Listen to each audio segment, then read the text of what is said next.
दोस्तों नमस्कार। मनाइए कि दिल्ली के शराब घोटाले को लेकर सुप्रीम कोर्ट ने जो सबूत मांगे हैं उस सबूत को ईडी पेश कर दे और यह घोटाला अंजाम तक पहुंच जाए। यानी जिस तरीके से ईडी ने सुप्रीम कोर्ट के भीतर यह कहने में कोई हिचक नहीं दिखाई कि दरअसल शराब घोटाले के जरिए कैसे पॉलिटिकल फंडिंग हुई और पॉलिटिकल फंडिंग की एवज में कितना मुनाफा उन कंपनियों को, उन संस्थाओं को, उन लोगों को दे दिया गया जो शराब नीति के जरिए सरकार को लाभ दे रहे थे। मनाइए ये अंजाम तक पहुंच जाए और उसके बाद सुप्रीम कोर्ट ईडी से एक सवाल और करे कि क्या वाकई दूसरे राजनीतिक दल भी इसी तरीके से पॉलिसी बनाते हैं, इसी तरीके से कॉरपोरेट की फंडिंग होती है, इसी तरीके से पॉलिटिकल फंडिंग के जरिए अलग अलग जगहों पर चुनाव लड़े जाते हैं। जैसा खुले तौर पर ईडी ने आरोप लगाया कि 100 करोड़ से ज्यादा गोवा चुनाव में आम आदमी पार्टी ने फूंक डाले और वो पैसा और कहीं से नहीं बल्कि इस शराब घोटाले से निकल कर आया था।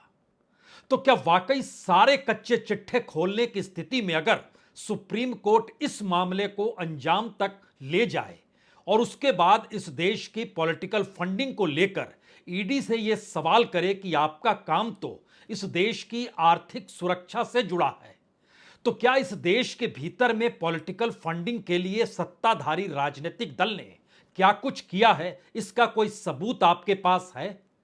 और सच यह है कि इस दौर में मोदी सत्ता ने इस देश के कानून को बदल डाला, उन कानूनों को बदल डाला जिसके दायरे में और जिसके कटघरे में कोई दूसरी पार्टी नहीं, बीजेपी ही खड़ी थी, जो विदेश से फंड ले रही थी और उसकी एवज में इस देश के भीतर में एफसीआरए कानून को बदल दिया गया। उसके दायरे में इस देश का कंपनी एक्ट बदल दिया गया, उसके दायरे में इस देश का वित्तीय कानून, उसमें भी परिवर्तन लाया गया। तो क्या इस देश के भीतर में पॉलिटिकल फंडिंग इसी तरीके से होती है? और अगर सारे कच्चे चिट्ठे खुलने लगे तो क्या उसके बाद इस दौर में बीजेपी के लिए बिसात बिछाते मोदी शाह बच पाएंगे? यह सवाल इसलिए बड़ा महत्वपूर्ण है क्योंकि आज की तारीख में बीजेपी के भीतर सबसे ताकतवर वही शख्स है जिसके पास सब कुछ है। और सब कुछ का मतलब सिर्फ सत्ता और विभाग भर नहीं है, यानी मंत्रालय भर नहीं है, बल्कि समूची ताकत सिमटी होती है उस पूंजी में, उस करेंसी में जिस पर पार्टी का कब्जा होता है और जो पार्टी को चला रहा होता है उसी के मातहत वो पैसा निकलता है और बंटता है। तो क्या आज एक एक कच्चे चिट्ठे को खोला जाए और बताया जाए कि इस देश के भीतर में कौन कौन कॉरपोरेट कितना कितना पैसा अलग अलग ट्रस्ट के जरिए या फिर इलेक्ट्रल बॉन्ड के जरिए इस दौर में बीजेपी को देता चला गया और उसकी एवज में उन्हें लाभ होता चला गया? तो फिर ये 100 करोड़ उसमें कहां टिक पाएंगे? और सच तो यह है कि इस देश के भीतर में जब कानून को ही पॉलिटिकल फंडिंग के लिए बदल दिया जाए और जैसे ही कानून बदले उसके बाद पॉलिटिकल फंडिंग मिलने की रफ्तार कई गुना ज्यादा तेजी से बढ़ने लगे और उसके बाद इस देश की आर्थिक नीतियों पर दबाव कॉरपोरेट सेक्टर का हो जाए और विपक्ष उसके बाद चिल्लाता रहे राजनीतिक तौर पर संसद के भीतर या संसद के बाहर कि देखिए जो हो रहा है वो कॉरपोरेट मित्रों के लिए हो रहा है, कॉरपोरेट का दबाव तो रहेगा ही। तो हमें लगता है कि आज उन तमाम परिस्थिति को आप जरा समझ लीजिए। सुप्रीम कोर्ट ने सिर्फ उस नब्ज पर अपनी उंगली भर रखी है कि आप मनी ट्रेल के सबूत तो बता नहीं पा रहे हैं, उन सबूतों को लेकर आइए क्योंकि मामला यह मनीष सिसोदिया से एक तरफ और दूसरी तरफ संजय सिंह से जुड़ा था और सीधे तौर पर ईडी के भीतर से बातें लीक की गई कि दरअसल हम चाहें तो जो पॉलिटिकल फंडिंग 100 करोड़ से ज्यादा की हुई है वह सीधे सीधे आम आदमी पार्टी को हुई है, तो आम आदमी पार्टी को भी एक पार्टी बनाया जा सकता है। यानी यहां व्यक्ति गौण होगा और पार्टी बड़ी हो जाएगी और पार्टी को लेकर निर्णय लेने की स्थिति में इलेक्शन कमीशन आ जाएगा। यह परिस्थिति इस देश के भीतर पहले भी आई जब चुनाव आयोग को निर्देश हाईकोर्ट ने यह कहकर दिया कि यह विदेश से पैसा ले रहे हैं, इन पर आप कार्रवाई कीजिए, लेकिन कार्रवाई से बचने के लिए मोदी सत्ता ने कानून को ही परिवर्तित कर दिया और राजनीतिक दलों ने चंदे के लिए जो कानून को बदला उसमें एफसीआरए यानी फॉरेन कंट्रीब्यूशन रेगुलेशन एक्ट 2010 बदल दिया गया। उसके बाद फाइनेंस एक्ट सेक्शन 154 को भी बदल दिया गया, जहां पर सवाल टैक्स की रियायत का था। उसके बाद कंपनी एक्ट 2013 को भी बदल दिया गया, उसका सेक्शन 182 बदल दिया गया। सवाल है कि यह बदलने की जरूरत क्यों पड़ी? मामला फंस चुका था। इलेक्शन कमीशन कोई निर्णय ले लेता, कोई फैसला सुनाता, कोई कार्रवाई करता, और मौजूदा वक्त में देखिए तो ईडी उस रास्ते चल पड़ी जहां उसने कहा कि हां, आम आदमी पार्टी को एक पक्षकार बनाया जा सकता है, एक पार्टी बनाई जा सकती है। तो दरअसल इन पन्नों को जब आप पलटेंगे तो 1976 में ये एफसीआरए कानून आया था, और राजनीतिक दल विदेशी चंदा खुलकर नहीं ले सकते हैं, इसमें उसका जिक्र किया गया था। लेकिन 2004 से 2009 के बीच में एक कंपनी है वेदांता कंपनी, अग्रवाल जी की कंपनी है। इस दौर में आपने वेदांता नाम सुना होगा। सरकार के कितने निकट है यह बताने की जरूरत होनी नहीं चाहिए। वह विदेशी कंपनी उस समय वेदांता थी और उसने कांग्रेस और बीजेपी दोनों को चंदा दिया था। और 2010 में एफसीआरए 2010 उसके बाद एक परिवर्तन लेकर आता है। लेकिन उसके बावजूद भी 2013 में पूर्व आईएएस एक अफसर थे, वो हाईकोर्ट का दरवाजा ये कहकर खटखटाते हैं कि एफसीआरए में तो अभी भी लिखा गया है कि विदेशी चंदा नहीं ले सकते हैं, तो फिर इस पर आप सुनवाई कीजिए। हाईकोर्ट ने सुनवाई की, चुनाव आयोग को निर्देश दिया, आप एक्शन लीजिए।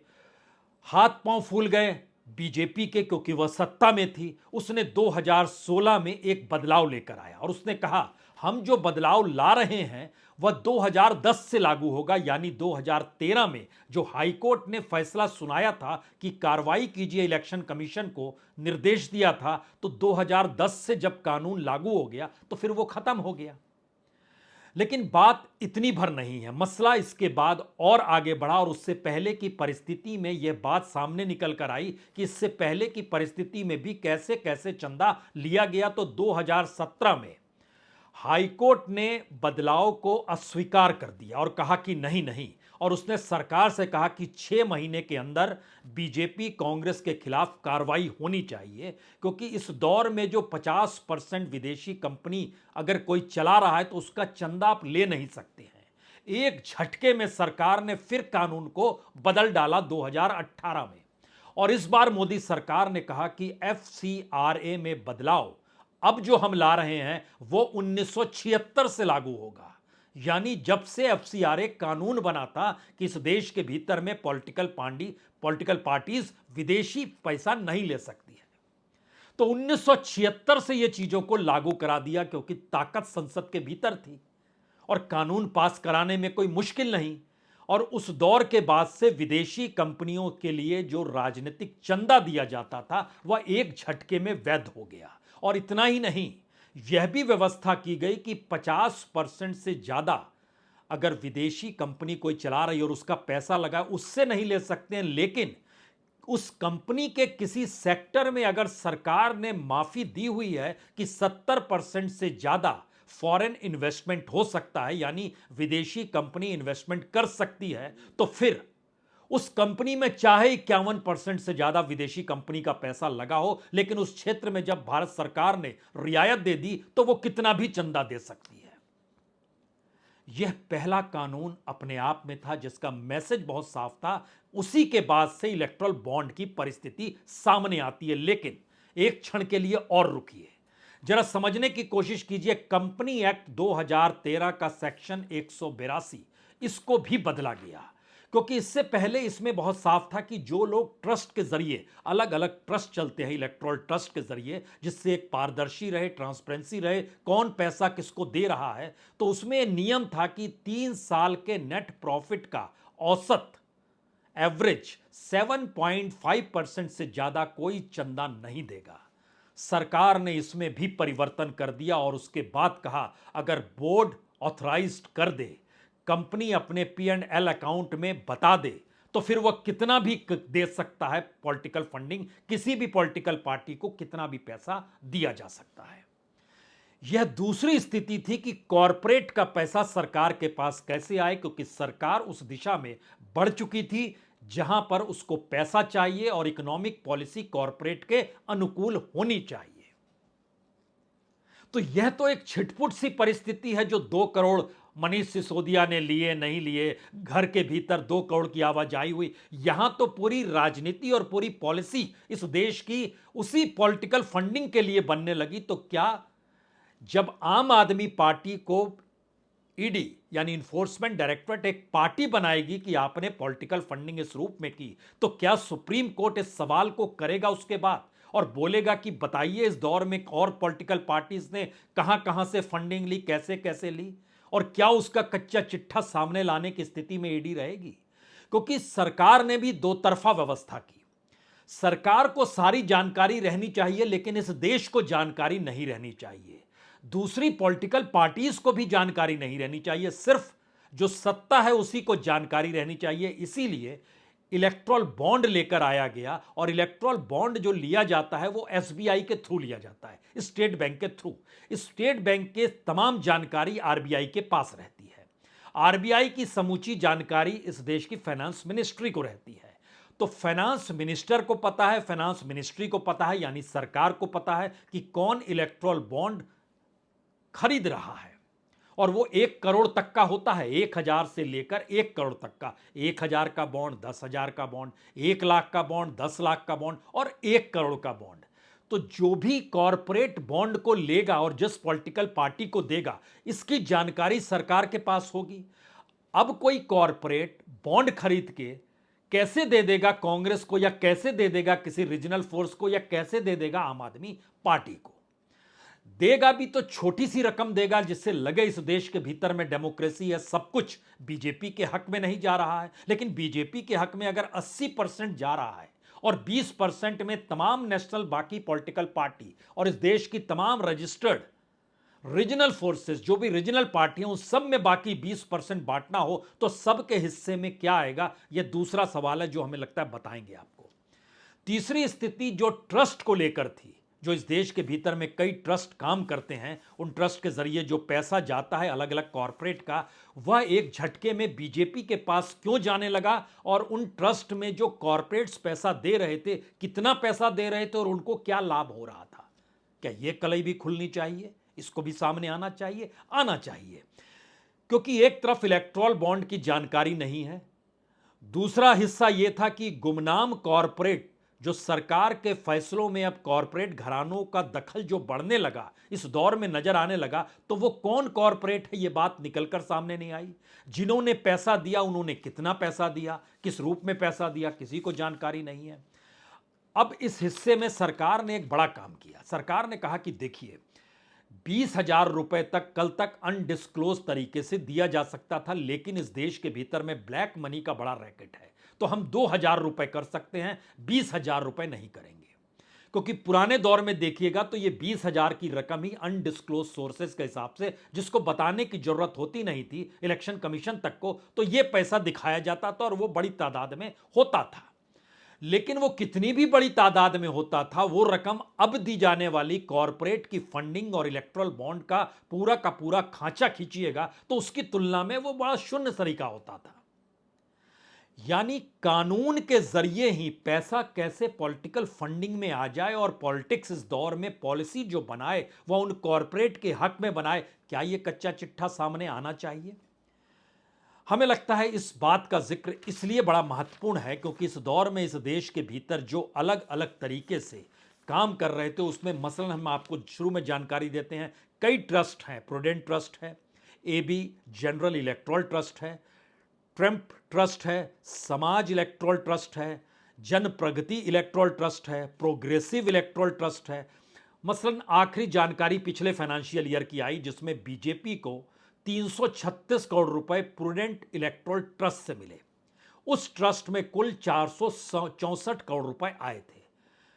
उसमें किसने पैसा दिया था, सबका नाम क्या डिस्क्लोज करें, एक एक का नाम करते चलते हैं जिससे कोई आइडिया लग जाएगा आपको। मसलन वैक्सीन बनाने वाली company serum institute of India 45 crore रुपए इसने दिए थे जो बीजेपी के पास चले गए। यहां पर एक दूसरा सवाल भी होना चाहिए, क्या ये जो इलेक्ट्रल ट्रस्ट है और जो पैसा कॉरपोरेट देता है वो सिर्फ बीजेपी को देता है? तो उसका एक आंकड़ा समझ लीजिए, बीजेपी को मिले 336 करोड़, कांग्रेस को मिले 16.5 करोड़। 464 करोड़ कुल थे। इसी तरीके से बढ़ते चले गए। इसमें एक दूसरी कंपनी आती है इलेक्ट्रल ट्रस्ट के नाम पर, सत्या इलेक्ट्रल ट्रस्ट। उसमें कौन पैसा दे रहा है बीजेपी को? हम लगता है कुछ कंपनियों के नाम पढ़ते हैं जिसके बाद आपके जहन में चीजें और साफ होगी। भारतीय Airtel, DLF, Indiabulls, JSW, Hero MotoCorp, DLF Cyber City, DLF Asset, Torrent Power, Torrent Pharma, DCM Shriram, JK Group में सभी, JK Tyre, JK Farmer, JK Lakshmi Cement, जीएमको Limited, Chambal Fertiliser, Kalpataru Power Transmission, Gujarat Fluorochemicals, National Engineering Industries. ये 2016, 17, 17, 18, 18, 19 और इस प्रक्रिया में ये एक झटके में इलेक्ट्रल बॉन्ड में कुछ शिफ्ट हो गए, कुछ नहीं शिफ्ट हुए। इसको इस रूप में भी समझिए कि खास तौर से भारतीय एयरटेल, डीएलएफ, टोरेंट पावर और हीरो मोटरकॉप ने 135 करोड़ रुपए दिए, और Delhi aviation private limited 30 crore रुपए देता है, जीएमआर ग्रुप 40 करोड़ रुपए देता है, डीएलएफ 25 करोड़ रुपए देता है, एयरटेल 17.5 करोड़ देता है, आदित्य बिरला ग्रुप 10 करोड़ देता है। अलग अलग ट्रस्ट के जरिए ये बात निकल कर आती है। उसके बाद सवाल था कि इन तमाम कंपनियों को अगर आप एनालिसिस करेंगे कि इनको सरकार से क्या लाभ मिला, और क्या यह लाभ पहले भी मिल रहा था या इन पर आकर केंद्रित हो गया और इनके कॉम्पिटिटिव वाली कंपनियां धीरे धीरे पिछड़ने लगी।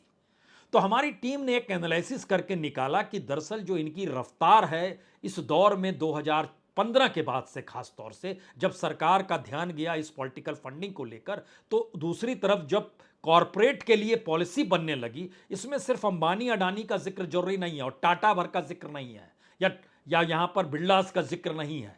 बाकी कॉरपोरेट्स को भी जो लाभ हो रहा था वो पहले की तुलना में लगभग 25 से 50% तक का लाभ बढ़ गया, और उनके कॉम्पिटिटिवनेस में जो कंपनियां थी वो धीरे धीरे सिमटने लगी। उसमें से बहुत क्षेत्रों की कंपनियां इस देश को छोड़कर अपना व्यापार ही बाहर ले गई।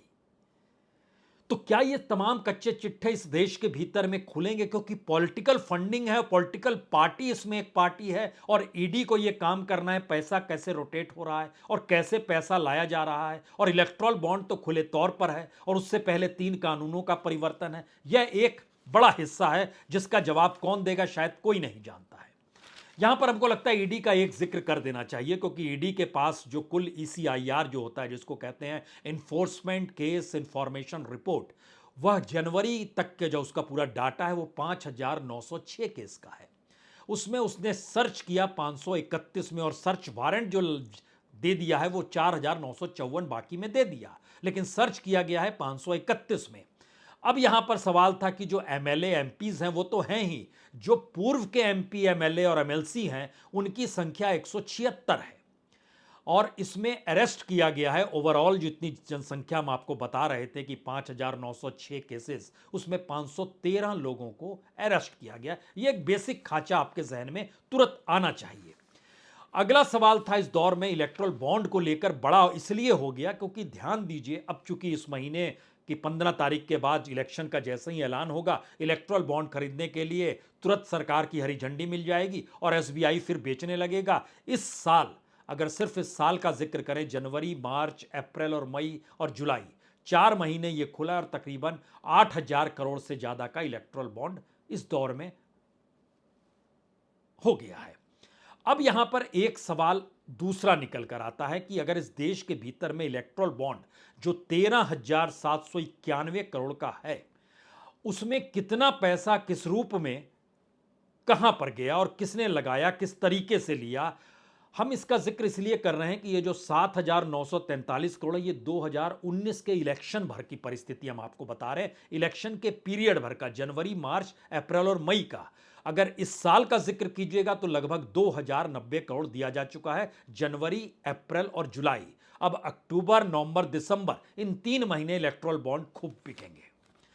जिस कॉरपोरेट के जरिए इलेक्ट्रल बॉन्ड लिया जाएगा और जो पॉलिटिकल पार्टीज को दिया जाएगा, चूंकि सरकार सत्ताधारी के पास सारी जानकारी रहती है, एसबीआई, आरबीआई के जरिए जानकारी आ जाती है, क्योंकि जब आप ले रहे होते हैं इलेक्ट्रल बॉन्ड तो वहां आपको बताना पड़ता है, लेकिन उसका नाम और कॉरपोरेट का नाम या व्यक्ति का नाम, यह इस देश में सरकार नहीं बताती है, उनका नाम गुमनामी में रहता है।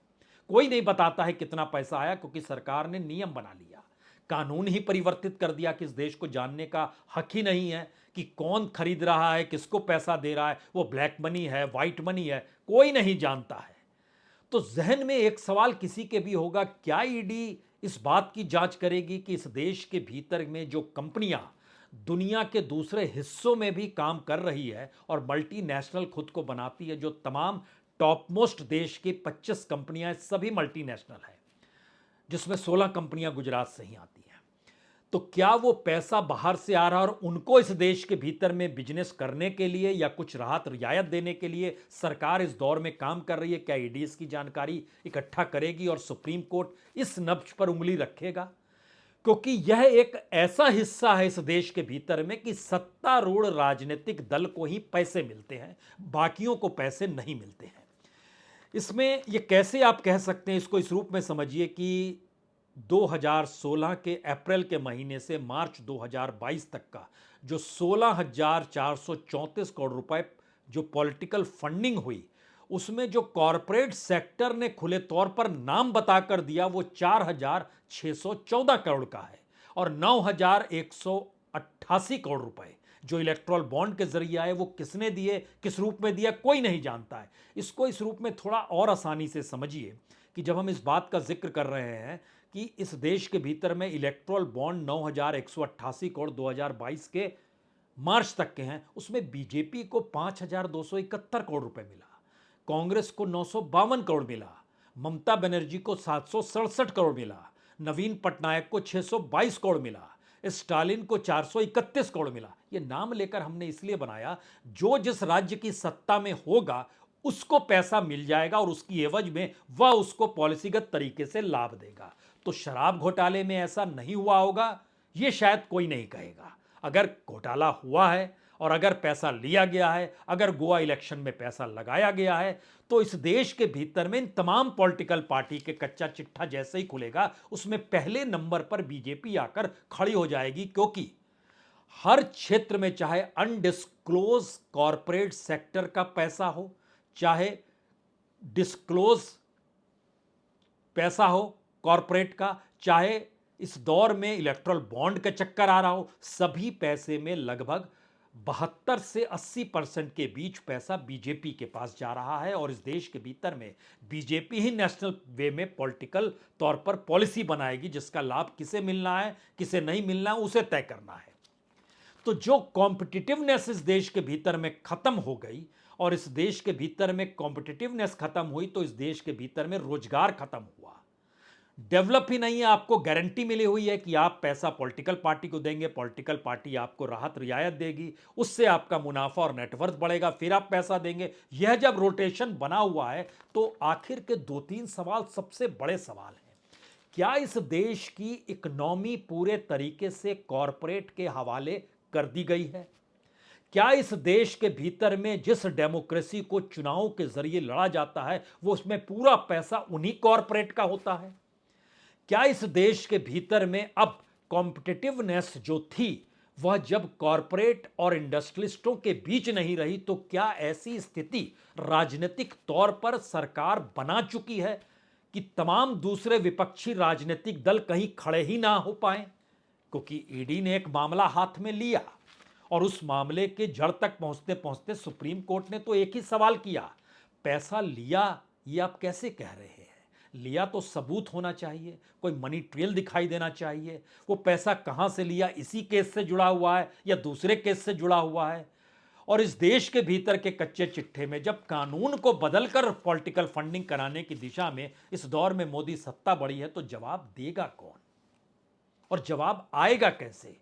क्योंकि सरकार तो कहेगी पार्लियामेंट में मुहर लगी थी, और पार्लियामेंट में सरकार की ताकत कितनी मजबूत है यह बताने की जरूरत नहीं है। और इस दौर में कौन कौन से छत्रप कैसे सरकार के पक्ष में खड़े हो जाते हैं यह भी बताने की जरूरत नहीं है। तो फिर इलेक्शन के मद्देनजर पॉलिटिकल फंडिंग और पॉलिटिकल फंडिंग के जरिए इस देश की डेमोक्रेसी और डेमोक्रेसी के जरिए इस देश की इकोनॉमिक सिचुएशन और इकोनॉमिक सिचुएशन के जरिए इस देश के भीतर में कॉरपोरेट की लूट और सत्ता के साथ का नेक्सस या किसी भी सत्ता का नेक्सस जो कि छत्रप के तौर पर भी सत्ता संभाले होगा, उसकी सरकार तो उन्हीं पैसे से चलेगी, चुनाव उन्हीं पैसे से लड़ा जाएगा। या तो इसे बदलने की ताकत होनी चाहिए या सुप्रीम कोर्ट को इस बार समूचा कच्चा चिट्ठा खोल के रख देना चाहिए और पूछना चाहिए ईडी से, आर्थिक सुरक्षा की जिम्मेदारी आपके कंधे पर है, इसीलिए आपको बनाया गया। अब आप बताइए, इस पूरे देश के भीतर का मनी ट्रेल किस इलेक्टोरल ट्रस्ट से निकलता है, किस इलेक्टोरल बॉन्ड पे टिकता है, किस अनडिस्क्लोज फंडिंग की दिशा में जाता है, वो पार्टी कौन सी है, उसकी कौन सी पॉलिसी से क्या उन्हें लाभ मिलता है, आना चाहिए। सभी बात आनी चाहिए। बहुत बहुत शुक्रिया, बहुत बहुत शुक्रिया।